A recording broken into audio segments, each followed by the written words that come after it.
పాకిస్తాన్‌లోని America consulate general మీద కర్రలు, రాడ్లు, రాళ్లతో దాడి చేశారు నిన్న షియా ముస్లింలు. పాకిస్తాన్ వాస్తవంగా సున్నీ ముస్లిం దేశం.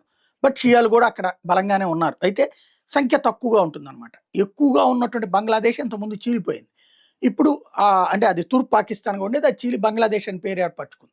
షియా ముస్లింలు మిగతా వాళ్ళు ఎవరైతే పాకిస్తాన్‌లో ఉన్నారో వాళ్ళు నిన్న పెద్ద ఎత్తున ఆందోళనలు, ఖొమైనీ మరణంతో దేశవ్యాప్త ఉద్యమాలు చేస్తున్నటువంటి వేళ ఏకంగా అమెరికా రాయబార కార్యాలయంలోకి వెళ్ళినప్పుడు అమెరికన్ ఫోర్స్ ఉంటుంది. సాధారణంగా రాయబార కార్యాలయంలో సొంత సైన్యం ఉంటారు. సొంత పోలీసులు ఉంటారనమాట.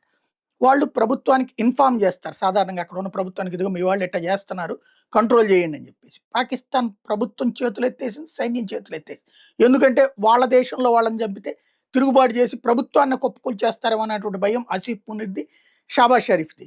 మీరే ఏదైనా చేసుకోండి అని చెప్పింది. దాంతో పాకిస్తాన్ ప్రజల మీద పాకిస్తాన్‌లోనే అమెరికా రాయబార కార్యాలయం ప్రెమిసెస్‌లో అమెరికన్ మెరైన్ బ్యాచ్ కాల్చి చంపారు.